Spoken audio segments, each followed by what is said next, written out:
Salam, axşamınız xeyir olsun. Mən Zəhra Allahverdiyeva, müəllimlər və pedaqoji kadrlar üçün təlimlər təşkil edən EdGrowth Center-in həm rəhbəriyəm. Həmçinin bu gün sizinlə moderator rolunda çıxış edəcəm.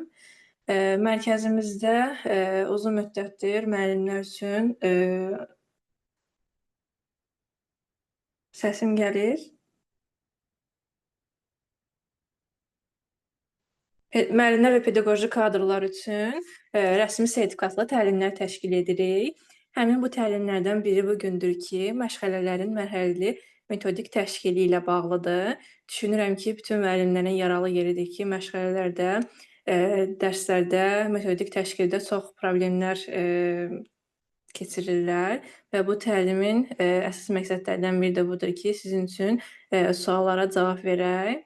Bugünkü qonağımız təlimçi Vüsalə Mustafayevadır. Vüsalə xanım sizin suallarınıza cavab verəcək və öz metodlarını və bilgilərini bizimlə bölüşəcək. Sizdən xahişim səsləri bağlı saxlamağınız və təlim gedişatını bölməməyinizdir. Əgər səssiz suallarınız olarsa, verməkdən çəkinməyin. Və Vüsalə xanımdan biz xahiş edəcəyik ki, iştirak edən 3 şəxsdən hansı ki, aktiv iştirak edəcəklər həm səssiz suallarda, həm sual-cavablarda, həm də təlim gedişatında. Həmin 3 nəfər təlim sonunda seçiləcək və mərkəzimiz tərəfindən tam ödənişsiz rəsmi sertifikatla mükafatlandırılacaq. Vüsalə xanım, necəsiz? Salam, hər vaxtınız xeyir olsun. Çox sağ olun, çox təşəkkür edirəm. İstər təqdimatınız üçün qoşulan hər bir kəsi salamlayıram. Buyurun, baxın bilərik. Bilirəm ki, əksəriyyəti xanımlarımız, yəni pedaqoqlarımız işləyirlər və yaxud da işləməyən xanımlar üçün də günün bu hissəsində təlimə qoşulmaq çox çətin olduğunu çox gözəl bilirəm. Qoşulduğunuza görə hər birinizə təşəkkür edirəm. Ümid edirəm ki, çox yararlı bir təlim olacaq. Hər birimiz bir-birimizdən qarşılıqlı şəkildə təcrübələrimizi bölüşməklə hər birimiz bir-birimizdən nəsə öyrənməyə cəhd göstərəcəyik bu 1 saat ərzində. Əsas təlimimizin məqsədi, adətən mən təlimlərə qoşulan zaman uzun-uzadı nəzəriyyələri danışmağı qəti şəkildə sevmirəm və nəzəriyyələrlə bağlı istər pedaqoji olsun, istər belə deyək də psixoloji olsun, istədiyiniz məlumatı indi elə bir zəmanədir ki, əldə edə bilərsiniz. Texnologiyanın sayəsində əldə etmək olur. Amma hər birimizin təcrübəmizin və təcrübədə tətbiq etdiyimiz metodlarda hansı nəticəni əldə ediriksə, bunu heç yanda əldə edə bilmirik. Ona görə də çox istərdim ki, hər biriniz aktiv olasınız. Ümumi gedişatda, sual-cavablarda utanmayın, çəkinməyin, sıxılmayın, aktiv olun. Qarşılıqlı bir-birimizlə bugün əməkdaşlıq edəcəyik inşallah. Gəlin görək məşğələ nədir? Məşğələ əsasən təlim-tərbiyə prosesində qarşıya qoyduğumuz məqsədə çatmaq üçün fəaliyyət prosesidir. Məşğələlərin gedişatının ardıcıllığını, nəzəri cəhətlərini hər biriniz sertifikasiyaya hazırlıq zamanı onsuz da öyrənmisiniz, bilirsiniz. Hansı metodlardan istifadə etmək lazım olduğunu onu da çox gözəl şəkildə bilirsiniz.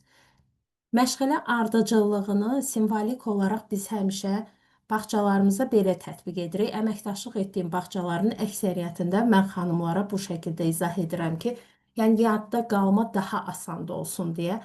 Belə deyək də, qısa açar sözlərlə bu şəkildə yadda saxlasa sizə daha asan olacaq.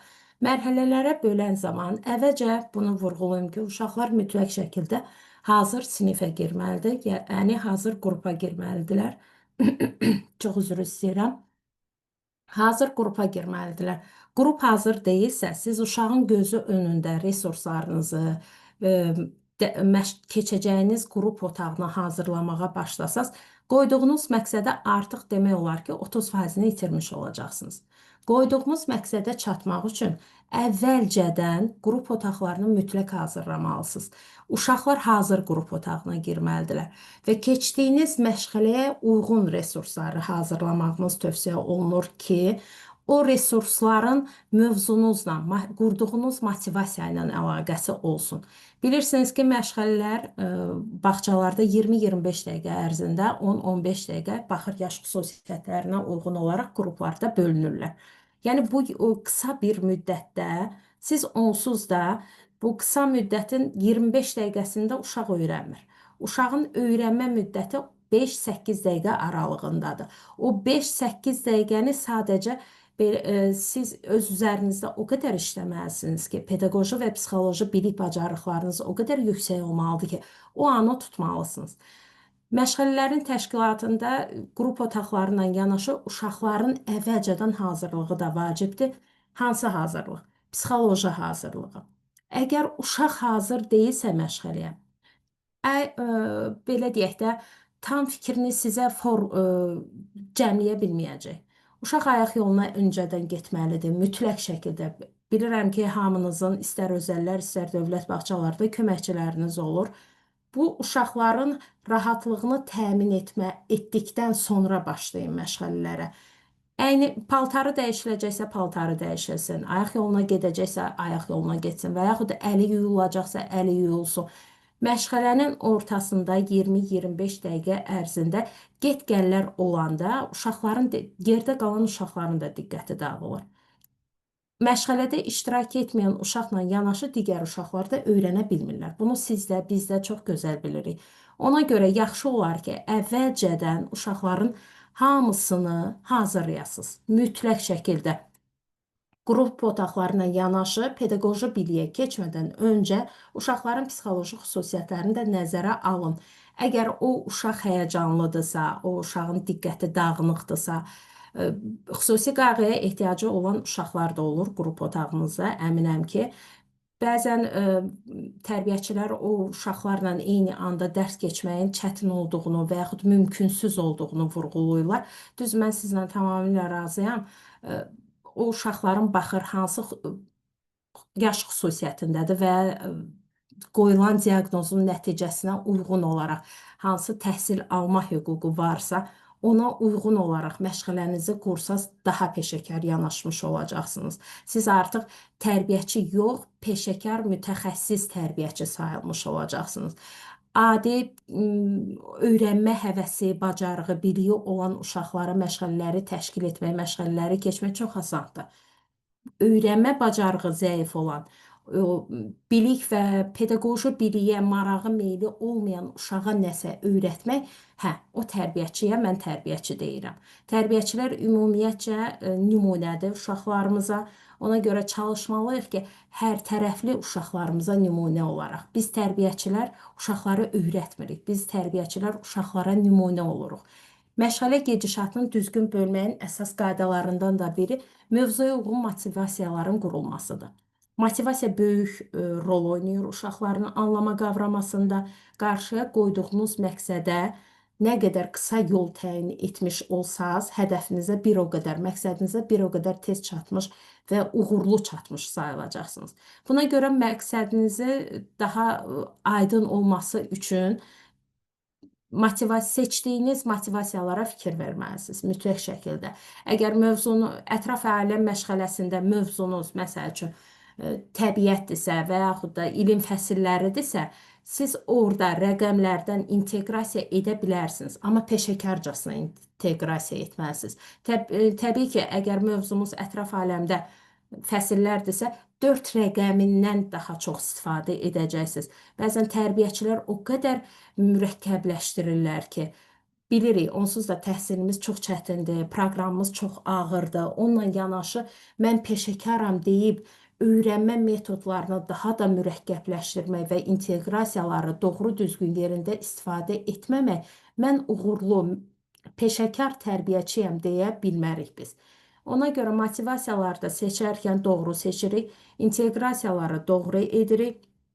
Motivasiyaları nəyə görə biz seçirik? Uşaqlarda öyrənməyə maraq oyatmaq üçün.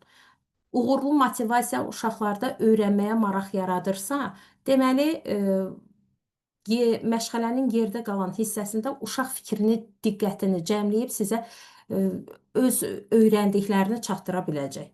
Motivasiya maraqsız oldusa, məşğələnin sonuna qədər o uşağın diqqətini çəkmək, cəlb etmək, ona nəsə öyrətmək artıq mümkün olmur.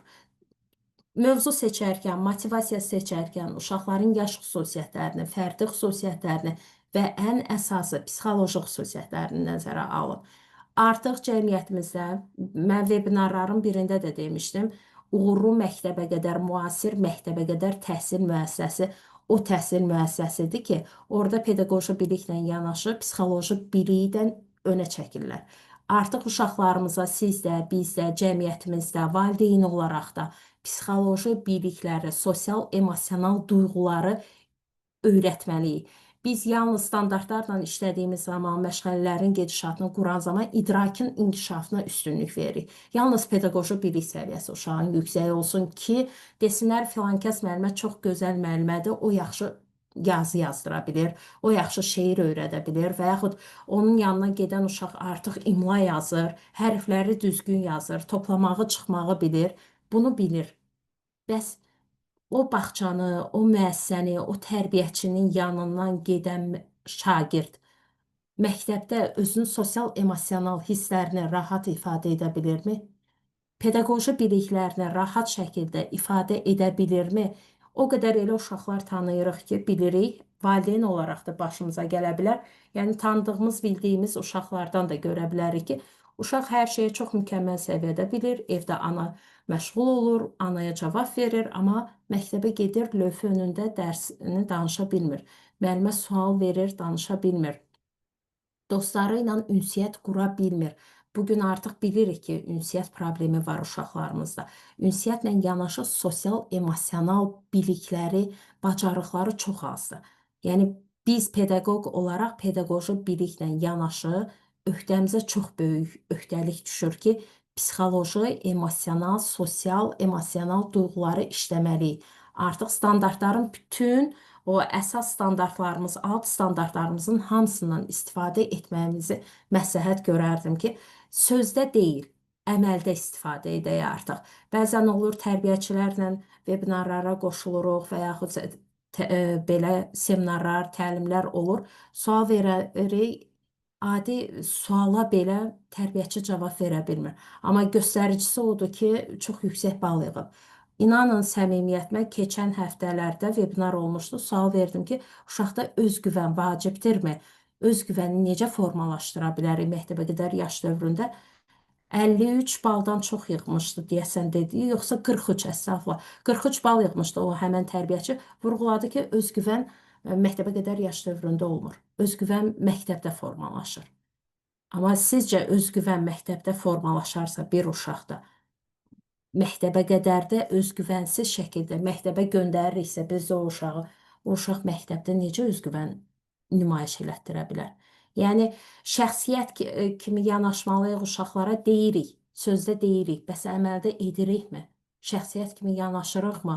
Bir valideyn olaraq, bir tərbiyəçi olaraq və yaxud bir pedaqoq olaraq biz yanaşırıqmı uşaqlarımıza şəxsiyyət kimi?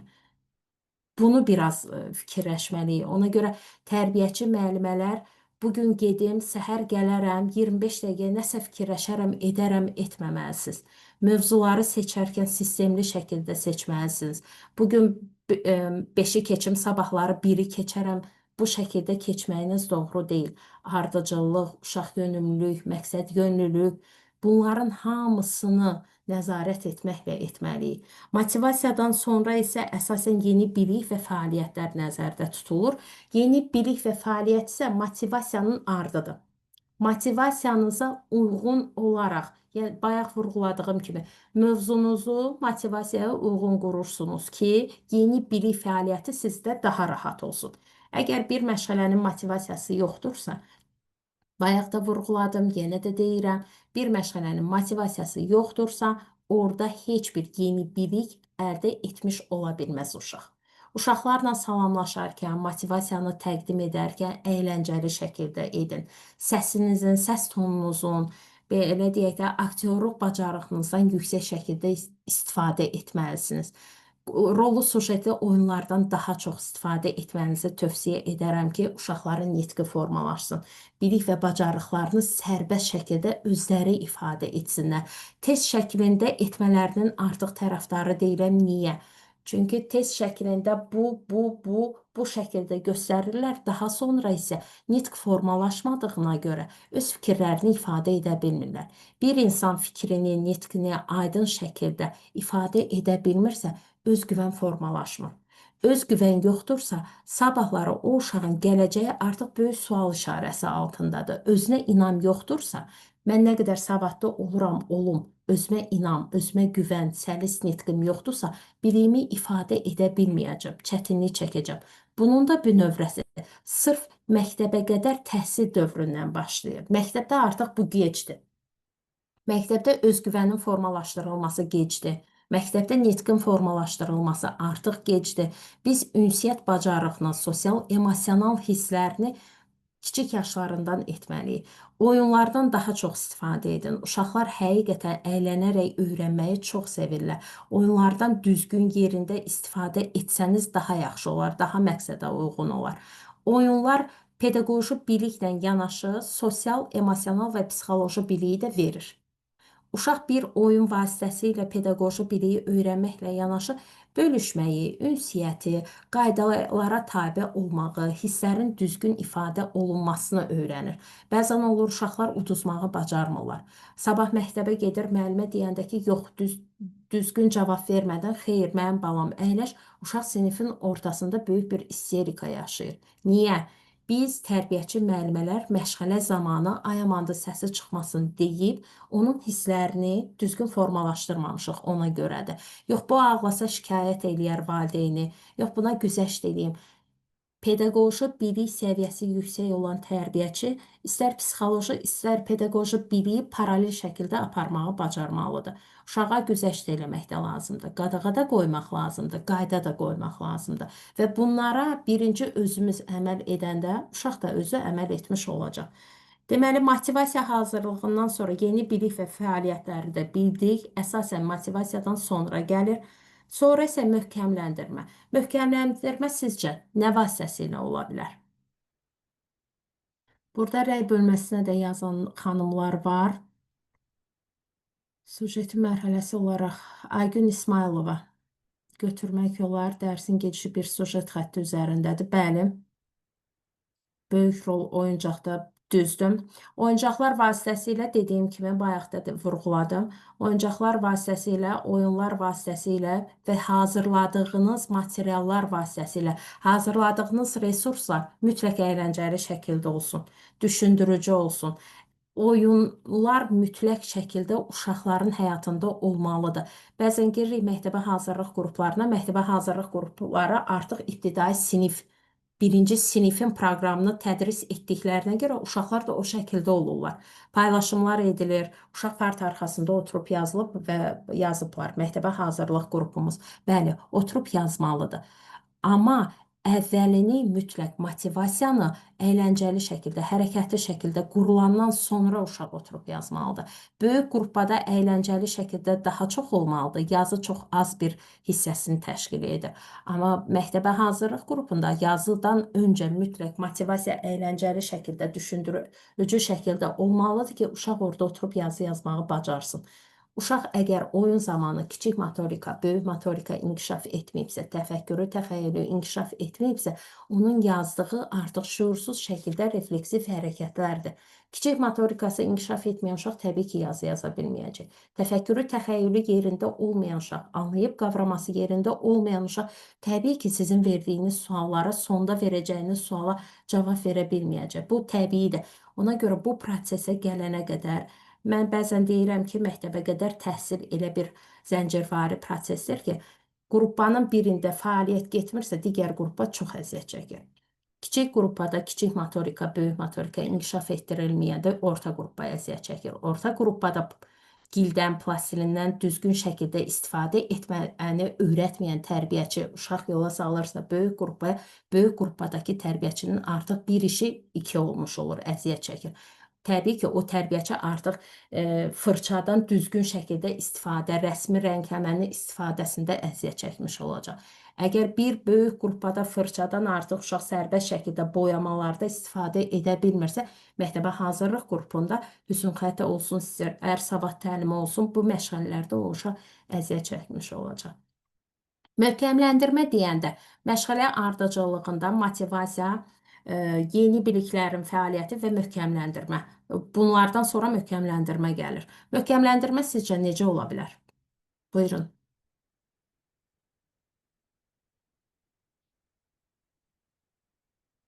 Cavab vermək istəyən var?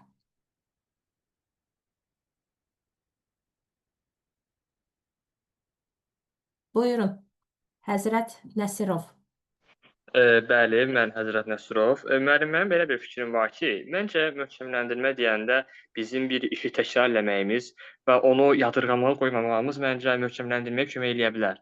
Ki, misal üçün biz bir mövzunu öyrənəndən sonra istər-istəməz onu unuda bilərik də, yəni bu insan halı, təbii bir şeydir. Amma biz onu məncə dayanmadan, ya misal üçün həftədə bir dəfə və yaxud da tutalım həftədə 3 dəfə məşğələ varsa, onların birini sırf təkrara ayıraraq məncə bir şeyi unutmağa mane ola bilərik, möhkəmləndirə bilərik biliyi. Mən belə fikirləşirəm. Baxın, qısaca belə deyim, çox sağ olun, təşəkkür edirəm.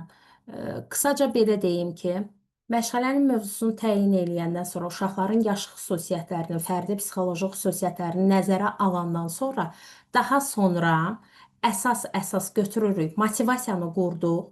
Motivasiyaya uyğun məqsədimiz nədirsə, onu edəndən sonra artıq biz bir addım geri çəkilirik və uşaqlara o nəticəni necə icra etdikləriniz, bizim danışdığımız, motivasiyada qarşıya qoyduğumuz məqsədi icra edə bilirlərmi? Möhkəmləndirməni adətən o şəkildə qurun və möhkəmləndirməni hər dəfə, hər məşğələdə, hər dərsdə etməniz tövsiyə olunur. Ayda, həftədə, ildə bir dəfə keçilənlərin ümumi qiymətləndirilməsi nəzərdə tutulmur. Məşğələlərdə möhkəmləndirmə hissəsi var. O möhkəmləndirmə onun nəticəsidir ki, sonda soruşacaqsınız yekun. Yekundan öncə möhkəmləndirməni etməniz tövsiyə olunur. Möhkəmləndirmə olacaq, sonra qiymətləndirmə olacaq, sonda isə nəticə, nəticədə yekunda siz soruşacaqsınız ki, uşaqlar, siz bugün nə öyrəndiniz? Onu uşaq sərbəst şəkildə deməsi üçün ona görə tövsiyə olunur ki, o möhkəmləndirmə hissəsində tərbiyəçi artıq bir addım geri çəkilir. Səhərdən də tərbiyəçi öndə idi, uşaqları yönləndirirdi. Biraz uşaqlara sərbəstlik verin, görək sizin bu məşğələdə qarşıya qoyduğunuz məqsədi uşaqlar icra edə bilirmi? Siz bunu nə ilə edə bilərsiniz? Oyun vasitəsilə, tapmaca vasitəsilə, mövzuya uyğun tapşırıqlar vasitəsilə. Baxın, deyirik tapşırıqların icrası. Tapşırıqların icrasını möhkəmləndirməyə sala bilərsiniz. Mövzuya uyğun artıq tapşırıq sala bilərsiniz. İstər bu yazılı olsun, istər bu belə deyək də oyunlar şəklində olsun. Test edə bilərsiniz, əyləncəli testlər var indi artıq düşündürücü.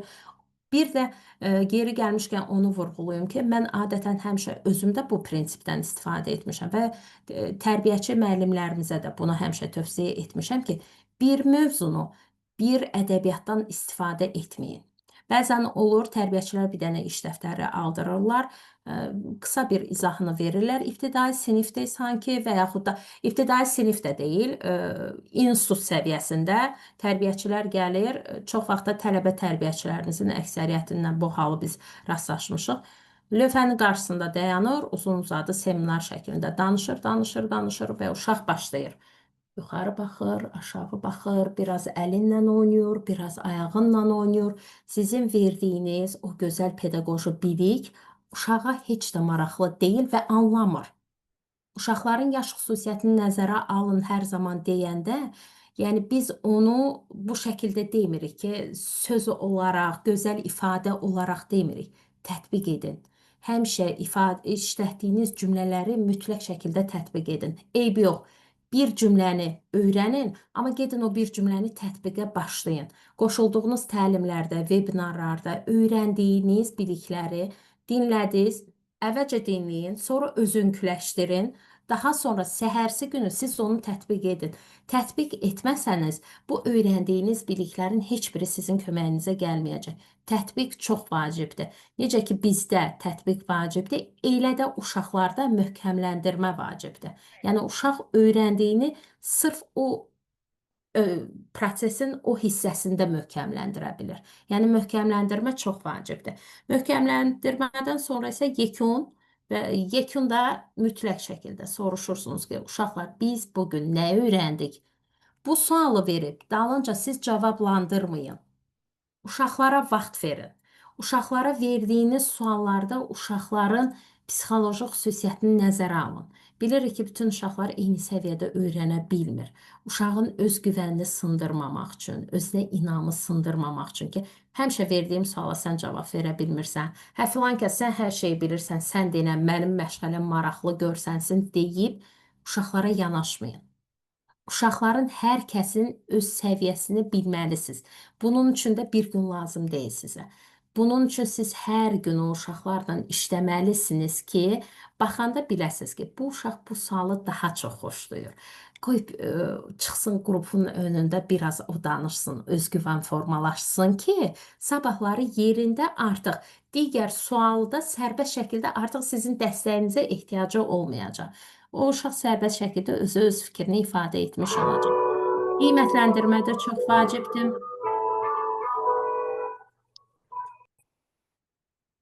Qiymətləndirmə də bizim üçün çox vacibdir. Qiymətləndirmə zamanı uşaqlarımızın belə deyək, həvəsləndiririk, özünə inam formalaşdırırıq və uşaq çəkdiyi əziyyətin artıq belə deyək də məhsulun barını götürmüş kimi hiss edir. Özgüvənli şəkildə olur. Zəhmət olmasa açıq mikrofonları bağlayaq. Babək mənim, sizin mikrofonunuz açıqdır. Zəhmət olmasa bağlayaq.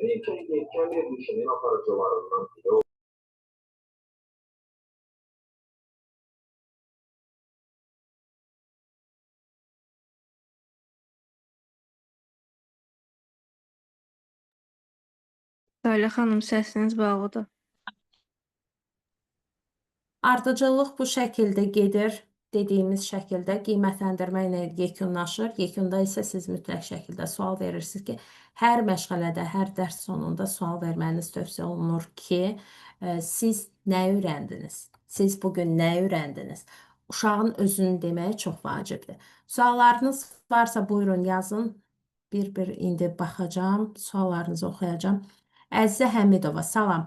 Bəs dərsdə icazə istəsə necə etmək lazımdır? Salam. Uşaq, buyurun. Əzizə xanım, buyurun. Bir o sualı verəcəkdi. Bir də qiymətləndirmənin necə ədalətli aparılmasını soruşacaqdım mən. Tamam. Əvvəlcə birinci sualınıza cavab verim. Dərsdə icazə istəyirsə, Əzizə xanım, siz özəldə işləyirsiniz yoxsa dövlətdə? Mən 4-cü kurs tələbəsiyəm. Aha. Özəldə işləməyi Əgər- düşünürəm. Özəldə işləməyi düşünürsünüz. Özəldə işlədiyiniz zaman qrupunuzda mütləq köməkçi müəllimə olur. İstər dövlətdə, istər özəldə köməkçi müəllimələriniz olur. Və bu köməkçi müəllimələr məşğələyə başlayır. Ola bilər də ki, siz artıq mükəmməl şəkildə hər şeyi bilirsiniz, idarə etməni bacarırsınız, uşaqların yaş xüsusiyyətlərinin hamısını edə bilirsiniz. Ona görə məşğələ başlamamışdan öncə uşaqların bayaq dediyim bütün tələbatlarını ödəməyə çalışın. Ya tərbiyəçi və yaxud da tərbiyəçi köməkçisi. Sinif otağınızda mütləq şəkildə tərbiyəçi köməkçisi olacaq. İcazə istəyəndə artıq o tərbiyəçi köməkçisinin işi olacaq ki, sizin sözünüz kəsilmədən o uşağa yaxınlaşmalıdır. Məşğələ gedişatına maneçilik törətmədən uşaqdan soruşmalıdır. Sənə nə lazımdır? Və sakit şəkildə o onu həll etməlidir. Ona görə özəl bağçaların onsuz da əksəriyyətində köməkçiləri belə təhsilli götürürlər, müəyyən təcrübə yığana qədər. Yəni təhsilli xanımlar olur. Başlayan kimi tərbiyəçi olmurlar. Əvvəlcə bir müddət tərbiyəçi köməkçisi işləyirlər ki, uşaqların yanaşma tərzini, psixoloji xüsusiyyətləri, işin gedişatını öyrənə bilsinlər.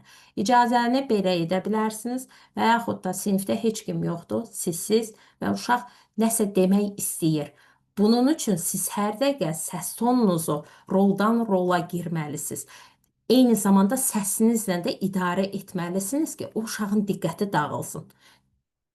Su içib, digər tələbatı ödəyib, yemək yeyib, ancaq indi diqqəti dağınıq olduğuna görə əlavə sual verəcək sizə, %100. Siz bunu əvvəlcədən hiss eləyəcəksiniz və onun diqqətini özünüzə cəmləmək üçün daha maraqlı, əyləncəli şəkil almalısınız. İstər səs tonunuzla, istər hazırladığınız resurslarla uşağın marağını cəlb etdinizsə, o sizdən icazə istəməyəcək. Siz onu qovsaz da, o oradan getməyəcək, qalacaq ki, görək sonda nəticə nə olacaq. Digər sualınız nə idi? Qiymətləndirmə. Qiymətləndirməni necə edək ki, ədalətli olsun? Ona görə oyunlar. Tək məşğələdə bu qiymətləndirmənin nəticəsini tətbiq etsəz, aləm bir-birinə dəyər. Hər gün gündəlik gedişatda fəaliyyət göstərdiyiniz müddətdə mütləq şəkildə oyunlar tətbiq edin və oyunların qaydasını əvvəlcədən izah edin. Özünüz də daxil olmaqla oyunların qaydasını biz poza bilmərik.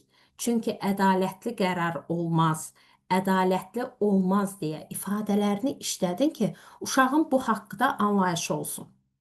Artıq sonda isə qiymətləndirmədə birinə məsəl üçün ulduz yapışdıracaqsınız, digərinə çiçək yapışdıracaqsınız. Dərsin başlamamışdan qabaq vurğulasanız ki, fəal olan uşaqlara sonda mənim bugün 5 ulduzum var, 3 gülüm var, məsəl üçün 4 dənə ürək var. Bu şəkildə bölürsünüz, əgər fərqləndirmək istəyirsinizsə. Bu şəkildə bölürsünüz və sonda məşğələnin əvvəlində vurğulayırsınız ki, sonda, necə ki bizim xanım vurğuladı ki, aktiv olanlara sonda belə bir sertifikat, ödənişsiz sertifikat veriləcək, o şəkildə də siz edirsiniz. Əvvəlcədən vurğulayırsınız, aktiv olan uşaqlara ulduz verəcəm, biraz aktiv olmayanlara isə yerdə qalan hədiyyələr verəcəm. Bəli, ulduzları verdik, digərinə gül verəndə onun ağlama və yaxud da etiraz etmə kimi halları ola bilər. Siz mütləq şəkildə yaxınlaşırsınız, ayaq üstə dayanıb uşaq oturaq şəkildə deyil, uşağın səviyyəsinə düşürsünüz, uşaqla göz kontaktı qurursunuz, təmas edirsiniz, sığal, mütləq o sevgini ötürməlisiniz. Qeyri-səmimi hissləri uşaqlar hiss edir, həqiqətən hiss edir.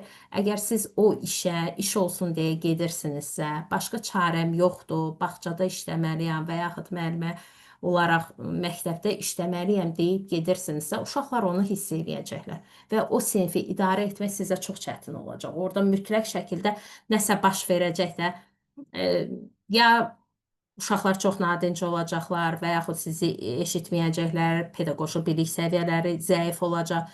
Ona görə işinizi sevərək icra etməyiniz tövsiyə olunur.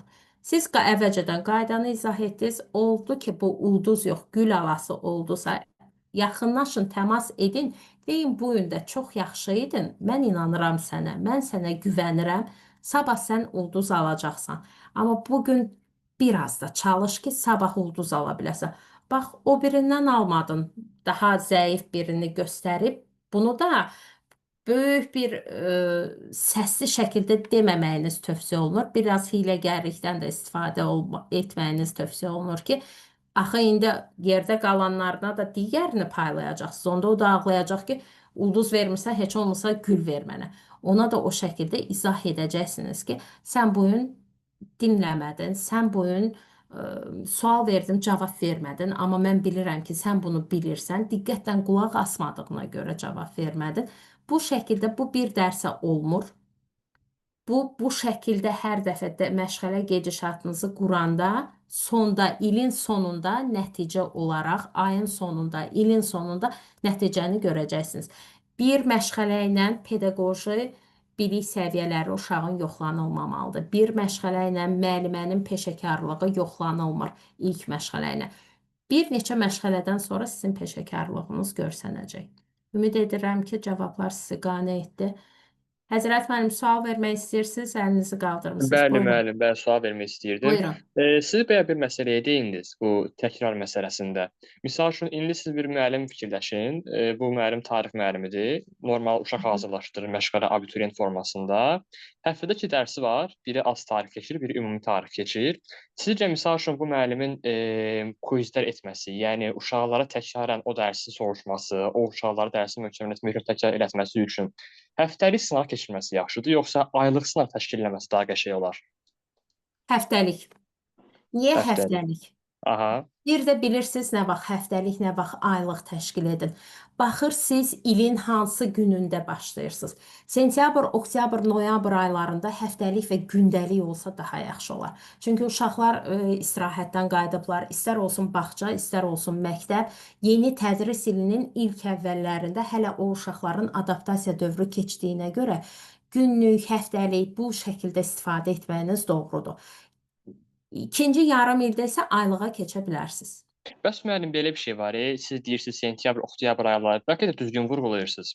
Amma belə bir şey var da, uşaqları bəlkə də ilk aylardan bu qədər stres altına salmaq, onları bu qədər, nə bilim, məşğələlərlə, sınaqlarla yükləmək düzgün olar sizcə? Bunu əyləncəli şəkildə eləsəz, onlar o stresi hiss eləmir. Siz təbii ki, girib onlara vurğulasaz ki, ay uşaqlar, imtahandır, yaza bilməsəz, nəticə çox belə acınacaqlı olacaq, bu olacaq, bu olacaq, bu olacaq. Təbii ki, o stres keçirdəcək. Biz məktəbə hazırlıq qrupasında mənim fəaliyyət göstərdiyim bağçalarda, adətən bilmirəm, o xanımlardan burada qoşulan var, yoxsa yox. Mən elə olurdu ki, həftədə bir dəfə və yaxud da ayda 2 dəfə ən azından qiymətləndirmə aparırdım. Amma uşaq onu hiss eləmirdi. Məktəbə hazırlıq qruplarında da, məktəblərdə də qiymətləndirmə aparan zaman uşaq onu hiss eləmir. Yaxşı olar ki, ümumiyyətcə bu imtahan ərəfələrini istər kiçik qrup olsun, istər böyük qrup olsun, istər məktəblərdə 7-ci, 6-cı sinif olsun. Bunlara bu həyəcanı, bu stresi qorxu şəklində etməməyimiz məsləhətdir. Yəni, əyləncəli şəkildə təşkil etsəz, o uşaq həyəcanlanmayacaq. Yəni adələşdirilmiş şəraitdə normal bir şeymiş kimi eləsək Bəli. daha düzgün olar deyirsiniz. Bəli, Oldu, bəli. çox sağ olun, İmtahanla minnətdaram. uşağı qorxutmayın. Necə ki deyirik, polislə, həkimlə uşağı qorxutmayın ki, yeməyini ye, polis gələr, yeməyini ye, iynə vurar, həkim gəlib sizə. O şəkildə də məktəblərdə tövsiyə olunur ki, imtahanla, BSO ilə, MSO ilə uşaqları qorxutmamağınız məsləhətdir. Çox sağ olun, minnətdaram. Buyurun. Güldasta. Düz oxudum. Bəli, Güldəstə axşamınız xeyir YGT. olsun. Bəli, Axşamınız Güldəstə. Mənim sualım, mən abituriyent hazırlığı keçirəm, artıq elə 2 ilə yaxındır ingilis dilindən. Mən uşaqlar dərsə hazırlıqsız gələndə onlara cəza olaraq test cəzası verirəm. Müəyyən qədər də, amma dozu aşmadan. Sizcə bu yaxşı bir metoddur, davam etdirmək yaxşıdır, yoxsa Abituriyentlərə qadağalar necə ki, kiçik yaşlı uşaqlarımızda, məsələn, qadağalar qoyuruq, cəza metodu olaraq tətbiq edirik, sevdiyi oyuncaqdan məhrum edirik, əyləncəli oyundan məhrum edirik ki, bax, bugün sən bunu etdiyinə görə 5 dəqiqə bu oyuncaqla oynamayacaqsan. O şəkildə də siz də abituriyentlərə tətbiq edirsinizsə, heç bir problem yoxdur. Davam edə bilərsiniz. çox sağ olun, minnətdaram. Siz sağ olun, buyurun. Sualları davam edək. Baxaq görək, burada əlavə suallarınız varmı? Vüsal Bismillah. xanım, olar bir sual da mən verim? Buyurun, Pikə xanım. Mən hazırlıq keçirəm evdə. Aha, Şagirdlərimdən biri verilən tapşırığa həmişə belə yanaşır. Mən eləyə bilmərəm. 5 yaşındadır və keçdiyimiz də biz hərf keçmirik, trigonometriya izah eləmirəm. Öyrəndiyimiz oval və rombun fərqidir. Oval nədir, rombu Bəli. nədir, kvadrat falan belə şeylər öyrənir. Amma baxır, verdiyi reaksiya budur. Mən yaza bilmərəm. Mən bunu eləyə bilmərəm axı. Mən eləyə bilmərəm axı. Və mən bunun öhdəsindən gələ bilmirəm. Yəni biz çox öyrənirik, deməliyik. Uşağa bunu deməliyik, amma bunu necə deməliyik? Bunu öyrənmirik. İstər kitabda baxın, olsun. bayaq. Buyurun. Sözünü bitirin, sonra cavablandıracağım. Yəni demək istəyirəm ki, pedaqogika kitabında, ya nə bilim dərslərdə öyrənirik ki, uşağa yanaşmaq lazımdır. Diferensial yanaşırıq, uşağın istəyini nəzərə alırıq, egosunu tatmin edirik, özünə inamını formalaşdırırıq. Amma necəsi bizdə yoxdur. Onu soruşmaq istəyirəm ki, Ay, sağ yəni ol. necə? Necə? Bu çox maraqlı sual idi. Çox sağ olun, çox təşəkkür edirəm. Bayaq da vurğuladığım kimi uşaqlara pedaqoji biliklə yanaşı psixoloji bilik formalaşmalıdır.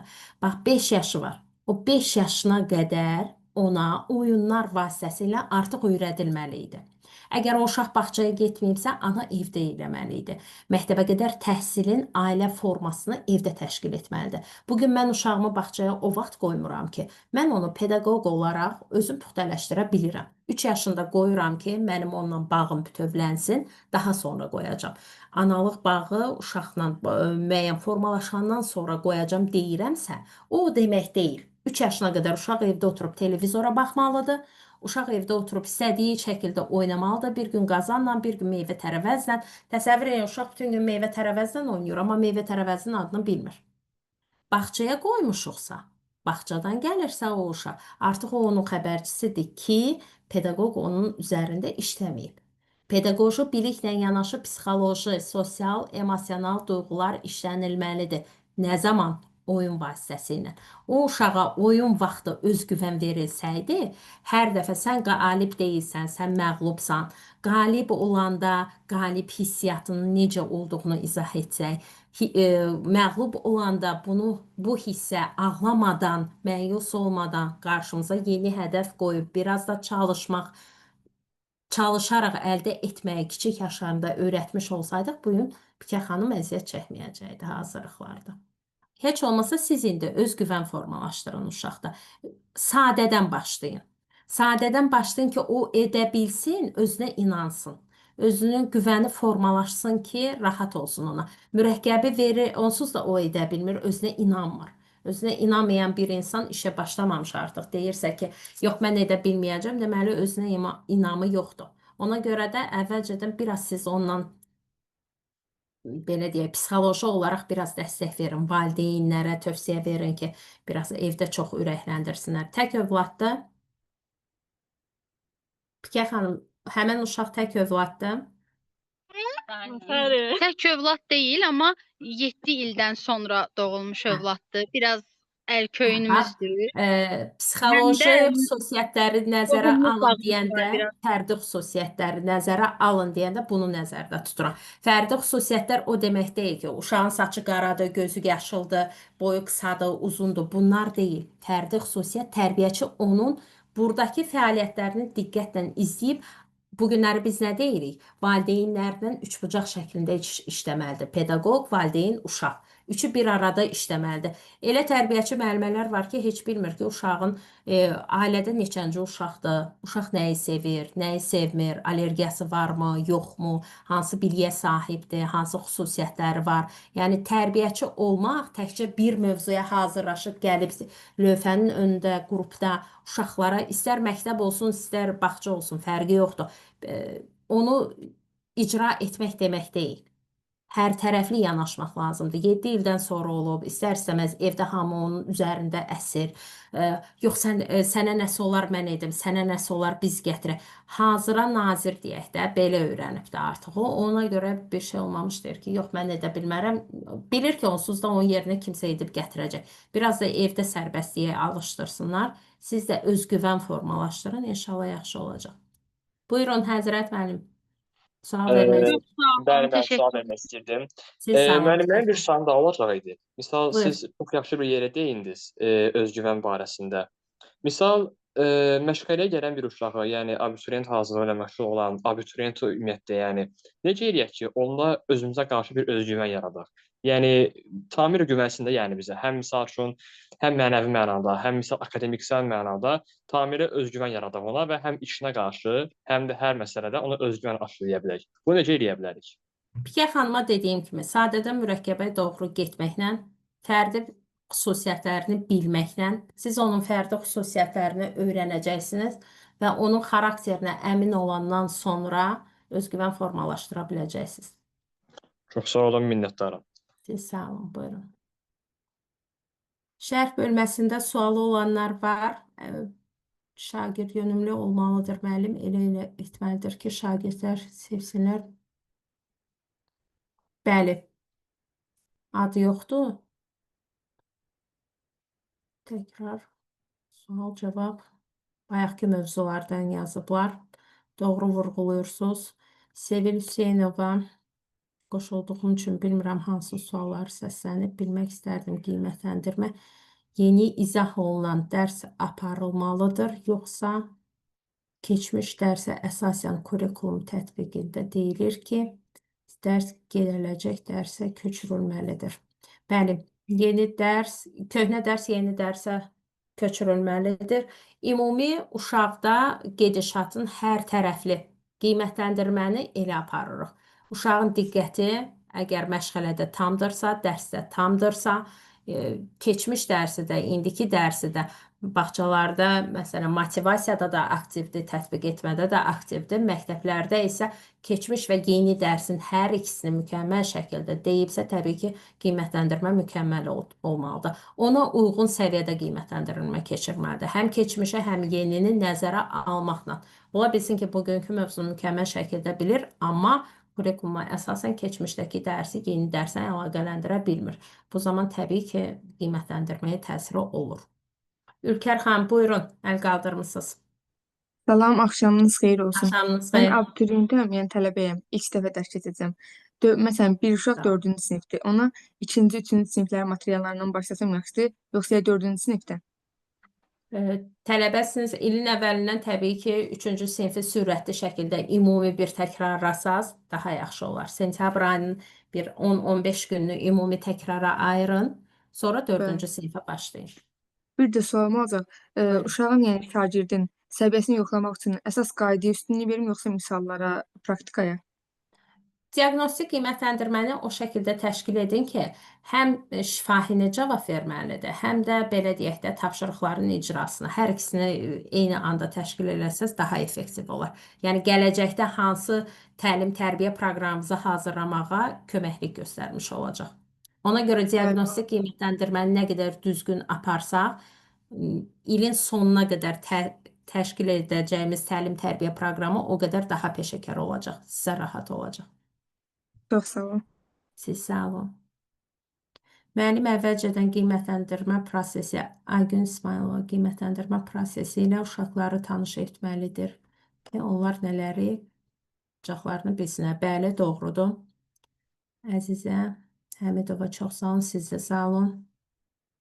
Çox məşğul olan uşaqların valideynlərinə dəfələrlə demişəm, biraz məhdudiyyət qoymasını söyləsinə, amma rahatlıqlarına görə yenə verirlər. Əvvəllər bunda valideynlər necə başa salım ki, başa düşsünlər. Bəli, indi biz pedaqoqların işi daha çətindir. Nəyə görə? Biz təkcə uşaqlardan işləmirik. Mən hər zaman vurğuluyuram ki, uşaqlardan işləmək çox asandır. Nə var ki, uşaqlarla işləməyə? Pedaqoqların əsas çətin işi, yəqin ki, siz də məndən razı olarsınız, valideynlərlə əməkdaşlıq etməkdir. Əsasslar olsun ki, indi psixologiya adı altında da biraz daha da pedaqoqların işini çətinləşdirib valideynlər. Ay amanda uşaq psixologiyasına ziyan gələr, uşağın psixologiyası belə olar. Özləri bilmədən, özləri öz uşaqlarının psixologiyasına əslində valideynlər koruyur. Heç bir pedaqoq uşağın psixologiyasına belə deyək də, ziyan vurmur. Əgər pedaqoqdursa, mən də bilirəm ki, bəzən pedaqoqlarımız var ki, ona pedaqoq belə demək düzgün deyil. Qeyri-peşəkar insanlar, bəli, özləri də bilmədən uşaq psixologiyasına ziyan vurur. Amma indiki zamanda biraz valideynlərlə işləmək çox çətindir. Qadağalar qoyulanda, dediyim kimi, üçbucaq şəklində əməkdaşlıq etmək tövsiyə olunur ki, nəticə olsun. Üçbucağı qura bilmiriksə biz bugün uşaqda heç bir nəticəni görülməyəcək. Və bunu dəfələrlə bilirəm, bir sözü 10 dəfə demiş olacaqsınız, 100 dəfə demiş olacaqsınız. Hər dəfə valideynə vurğulayın. Baxın, siz bu qadağanı qoymadınız, bu nəticə əldə etmədik. Bu qadağanı etmədik, bu nəticəyə gələ bilmədik. Bu şəkildə cümlələr qurun. Valideynlərlə tez-tez əməkdaşlıq edin. Arada da belə sandviç üsuluna keçin. Bir dənə mənfi, bir dənə müsbət, bir dənə mənfi, bir dənə müsbət. Bu şəkildə deyin ki, heç bir valideynə xoş deyil. Övladı haqqında ancaq mənfi eşitsin. Onda artıq valideyn sizin dediyiniz heç bir şeyə diqqətə almır, qadağalara əməl etmək istəmir. Hər bir valideynə empatiya hissi qurun biraz.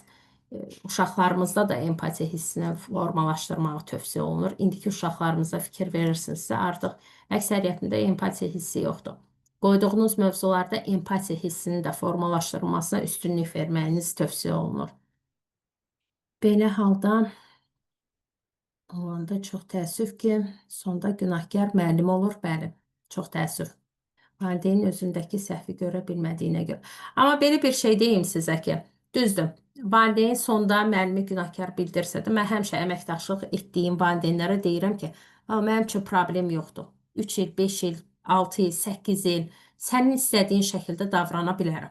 Adını da qoya bilərəm ki, mən uşaq psixologiyasını nəzərə alıb və bacardığım qədər pedaqoji bilik verərəm və bacardığım qədər onun psixologiyasını nəzərə alıb o saatı bitirərəm.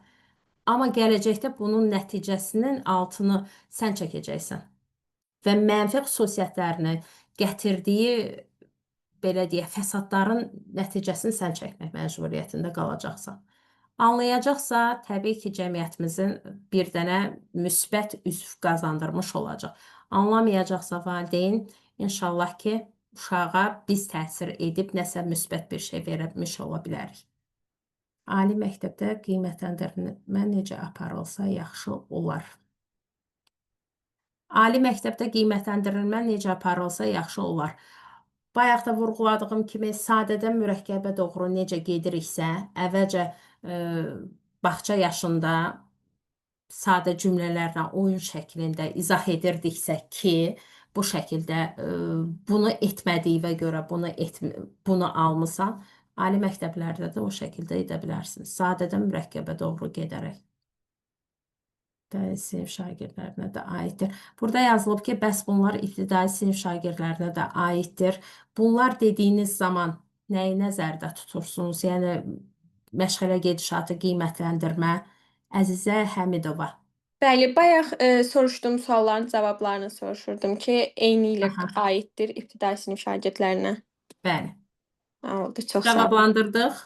Yəni, qaniyyətli cavab sizə. Bəli, çox sağ olun.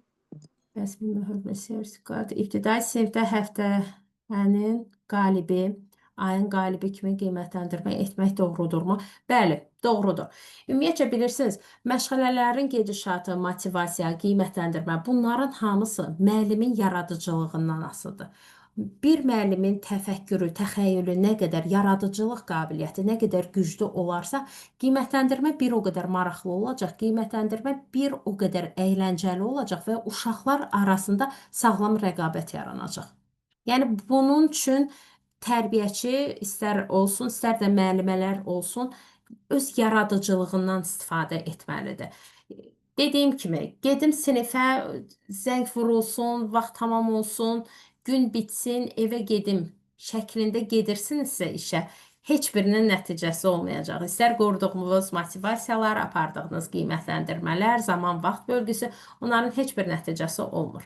İşinizi sevirsinizsə, əmin olun ki, tətbiq etdiyiniz hər metod özünü, belə deyək, sözünü demiş olacaq. İşə yarayacaq. Çox sağ olun. Bəli, eynən deyilir ki, yəni dərs keçmiş mövzunu daşımaq. Bəli. Oxuyacaq şagirdlər hansı metodla dərsə həvəsləndirə bilərik? Ən çox oxuyan uşaqlarını. Sizin işiniz çox çətindir. İndiki zamanda 8-9-cu siniflərdə biraz uşaqlar daha yeniyetmə dövrü olduğuna görə yaxşı olar ki, siz sinifinizdə, məktəblərdə psixoloqlar da fəaliyyət göstərsin. Pedaqoqlarla yanaşı psixoloqlar da fəaliyyət göstərməlidir. Necə ki, bağçada tərbiyəçilər, köməkçi tərbiyəçi müəllimə istəmə hüququ var. Bu siniflərdə də fəaliyyət göstərən müəllimələr psixoloqlarla paralel şəkildə işləsələr nəticə əldə edə biləcəksiniz.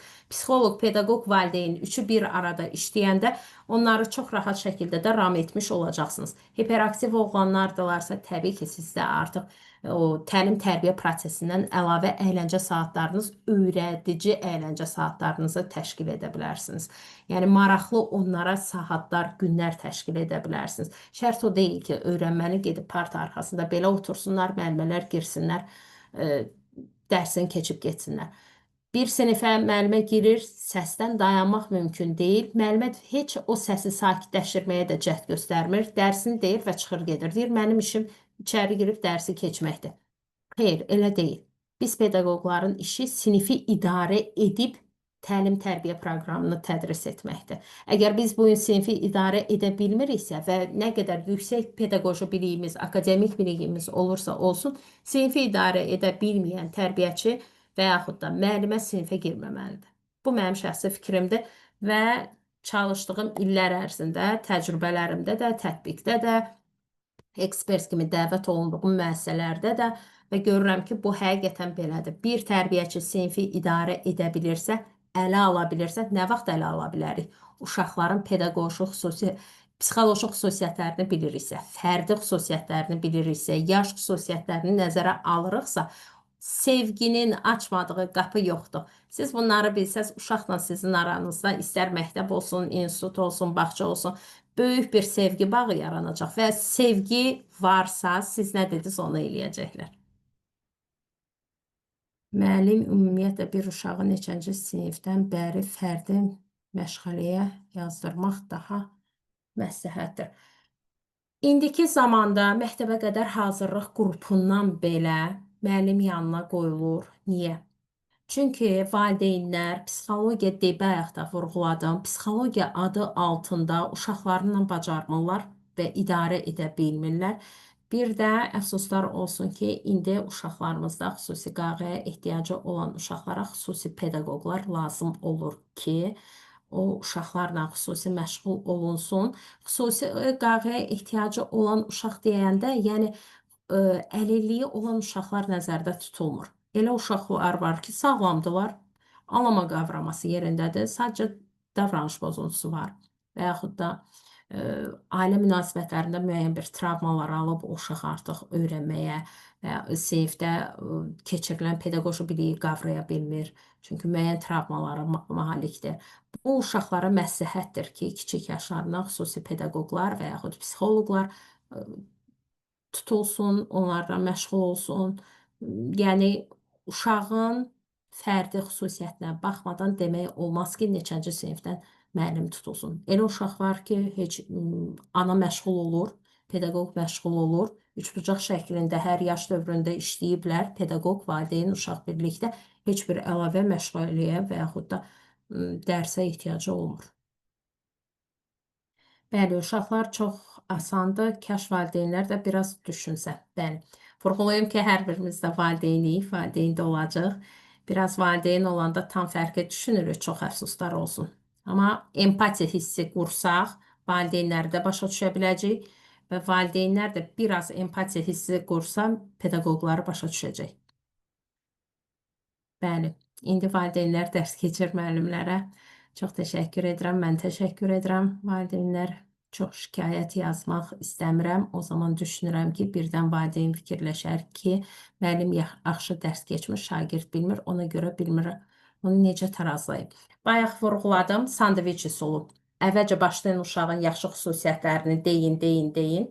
Ortadakı əsas sizi narahat edən problemi deyin. Sonda yəni yaxşı xüsusiyyətlərini sadalayın, sandviçə hazırlayın, göndərin. Bu şəkildə. Valideynlərlə ancaq əməkdaşlıq edəndə bu şəkildə edin. Heç bir valideynə götürüb zəng eləyib və yaxud da qarşısına çıxıb deməyin ki, salam, sizin uşağınız heç özünü yaxşı aparmır, sinifdə sözə qulaq asmır, sizin uşağınıza nə deyirsən xeyri yoxdur, biraz bu uşağınızla məşğul olun, tərbiyə verin.